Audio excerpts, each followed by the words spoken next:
بسم اللہ الرحمن الرحیم۔ عجم کے ایک عیسائی بادشاہ نے عقیدت ظاہر کرنے کے خیال سے اپنے ملک کے ایک نامور طبیب کو حضرت رسول صلی اللہ علیہ وسلم کی خدمت اقدس میں اس خیال سے بھیجا کہ وہ مدینہ شریف میں رہ کر بیمار مسلمانوں کا علاج و معالجہ کرے۔ اس طبیب کو مدینہ شریف میں رہنے کی اجازت مل گئی اور وہ طب خانہ کھول کر وہاں رہنے لگا، لیکن کتنے ہی دن گزر گئے، ایک مسلمان بھی علاج کرانے کے خیال سے اس کے طب خانے میں نہ آیا۔ طبیب نے اپنے طور پر خیال کیا کہ شاید یہ لوگ میرے عیسائی ہونے کی وجہ سے مجھ سے علاج نہیں کراتے،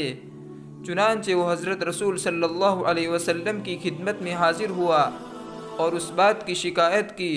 کہ مسلمان مجھ سے نفرت کرتے ہیں اور اس وجہ سے علاج نہیں کراتے۔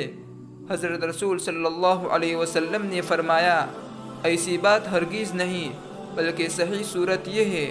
کہ لوگ بیمار نہیں ہوتے اور ان کے تندرست رہنے کی خاص وجہ یہ ہے کہ جب تک خوب بھوک نہ لگے کھانے کی طرف ہاتھ نہیں بڑھاتے، اور جب کچھ بھوک باقی ہوتی ہے تو دسترخوان سے اٹھ جاتے ہیں۔ حضور اقدس صلی اللہ علیہ وسلم کے ارشاد مبارک سن کر طبیب مطمئن ہو گیا۔ اس کے سمجھ میں یہ بات آ گئی کہ مدینہ شریف کے مسلمان علاج کی غرض سے اس کے طب خانے میں کیوں نہیں آتے۔